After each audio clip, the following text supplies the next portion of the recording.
Hey guys, so last week we learned about how to create professional looking logo reveal animation using strokes in After Effects. This week, let's take this animation a step further. In this video, I'm going to show you how to create a 3D stroke logo reveal animation inside of After Effects without using any third-party plugin. The final animation will have a nice cinematic look, and I'm confident that you will learn many amazing tips and tricks throughout the video, so make sure to watch it till the end. But before we start today's video, make sure to subscribe to the channel if you haven't already, so you don't miss out on fresh new After Effects videos that I upload every single week. With that said, let's jump straight into After Effects and get started.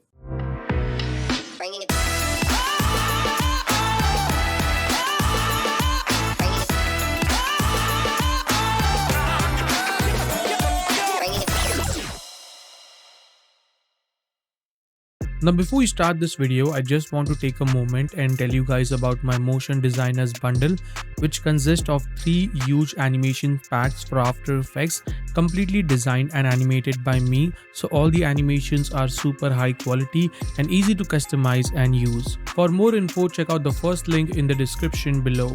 Alright, so here we are in After Effects. Let's start by creating a new composition. Let's call this render as our main render comp. This time I'm going to go with 1920 by 1080, that is full HD. Frame rate is set to 30 fps and duration is set to 10 seconds. Press OK. Let's create another new composition. This is going to be a logo placeholder, so let's call this logo. And finally another new composition. This is going to be our scene underscore 01. Let's go into the logo comp. I'll move this right here and drag the logo, whichever logo that you want to use. You can also use a text if you want to. I'm going to go with this nice logo, and then let's jump into scene number 1. Drag this logo composition just like that. Then make sure the layer is selected. Go into effects and presets and search for Vegas. Double click to apply that. Set the blend mode to transparent, and for the color I'm going to go with white. For the width I'll set this to 10, and let's increase the hardness all the way up to 1.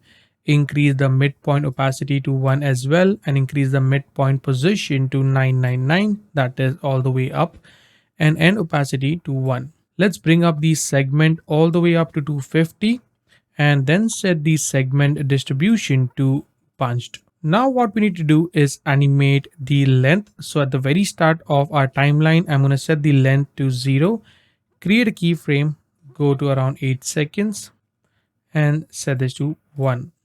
So now you basically have a very simple stroke reveal, as you can see, looking pretty good. You can play around with the stroke width, so if you want to keep it very subtle, you can keep it. So I think 10 is a bit too much. I'll go with 8. That looks good. So there we have our stroke. Now what we need to do is turn this layer into a 3D layer. So click right here.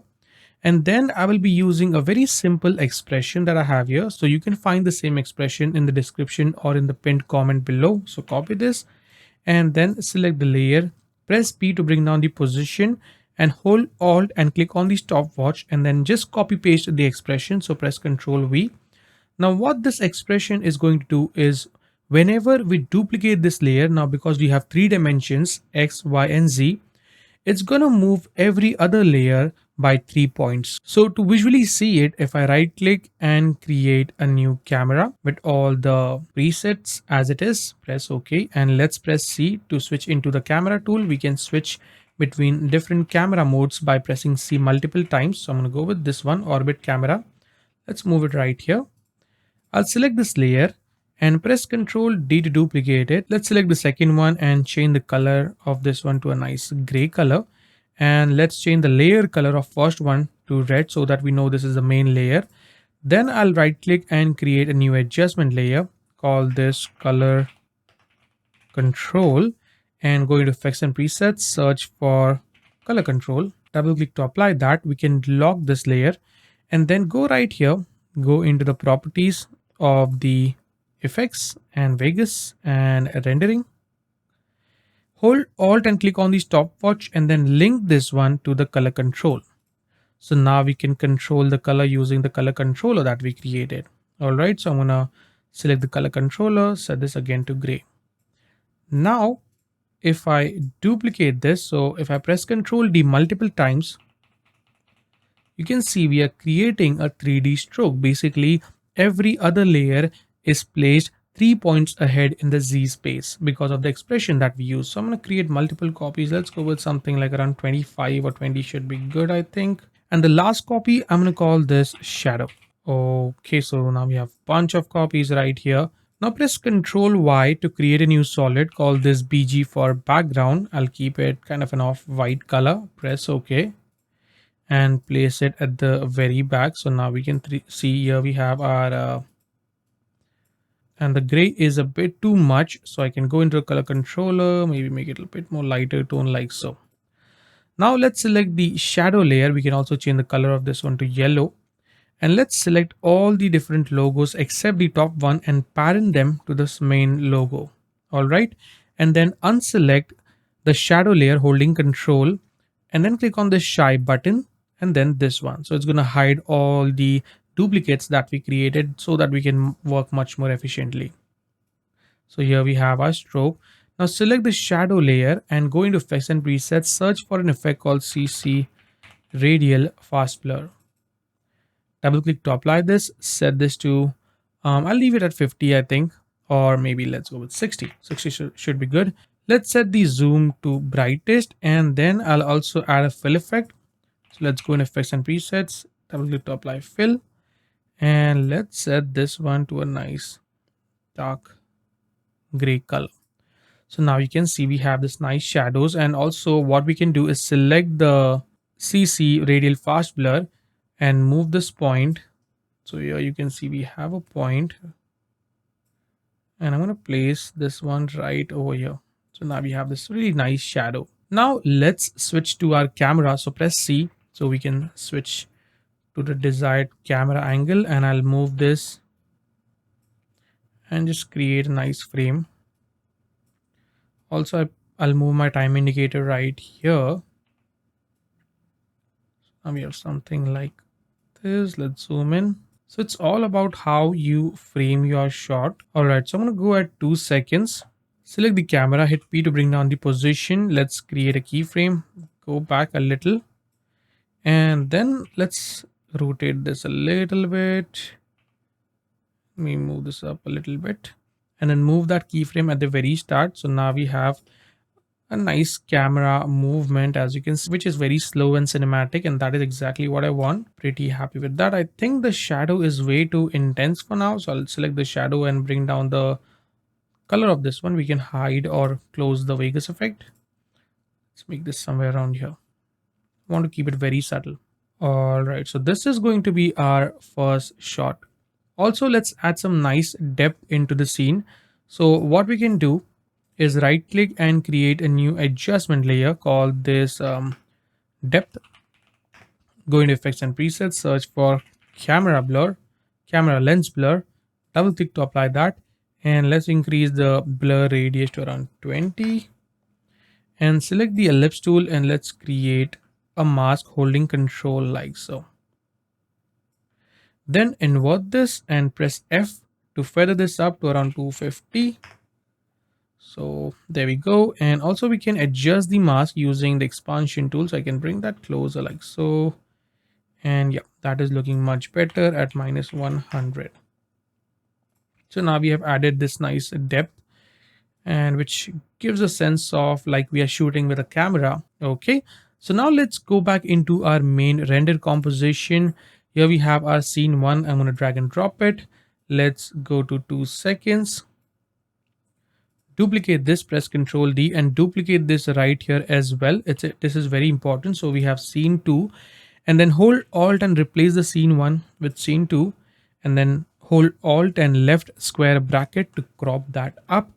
Then go into the scene 2, and then we can get rid of the keyframes that we created on the camera. So we can remove that keyframe and create a new keyframe. So now we have a different movement for our logo, and according to that I can plan out my scene. So I'll go to 2 seconds again, just on the keyframes that we have. Press C and switch this to a different angle where it would look really cool. So maybe something like so. And then I'll go to 4 seconds. Move this a bit down like so and rotate it. So now if we preview this, we have this really nice camera movement. I think it should be a bit more. So there we go. It's looking pretty nice, I think. All right. So here we have our angle 2. So if I go back into my main render comp, here we have our first scene. Then we have our second scene. So it's looking pretty cool, I think. Now let's create our third scene similarly. So I'll duplicate the scene 2 here, Control D, press Alt and left square bracket to crop that up. Duplicate and create a scene 3 and replace this holding Alt and just click and drag it and drop it. So now we are in the scene 3. Let's get rid of the keyframe and create a new keyframe. Let's see how the animation goes. Okay, to get an idea. And then I'll press C. Let's zoom in this time a little bit. And I'm going to go with a different angle. Let's move this right over here. Then go to 6 seconds. There we go. It's looking pretty cool. So now if I go back, here we have our first scene, second scene, and third scene, which is a nice close-up. And that is exactly what I want. Let's duplicate this one more time. Let's go to 6 seconds. Crop this. Create scene 4. And you can create as many scenes as you want. I'm going to jump into the scene 4. And this time I'm going to get rid of the keyframes, go into the camera option or the transform option and reset the transform properties. So now I'm going to go right here at 8 seconds, create a keyframe on the position, go back to 6 seconds, and let's zoom in a little like so. So we have a nice smooth zoom out. And I'm going to keep that zooming out until 10 seconds. Also the color, I want to change that, I think, in this scene. So let's go and select the color control and make it a bit lighter. So now if I preview the complete animation, let's have a look.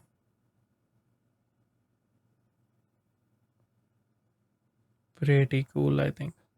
All right, that is looking good. And finally, in the main render scene, I want to do some minor changes here and there. So what I'm going to do is right click and create a new adjustment layer called this color. Let's add a photo filter here. I'll select the cooling filter LBB and set this to around 6%. So we have this nice bluish tone, which I really like.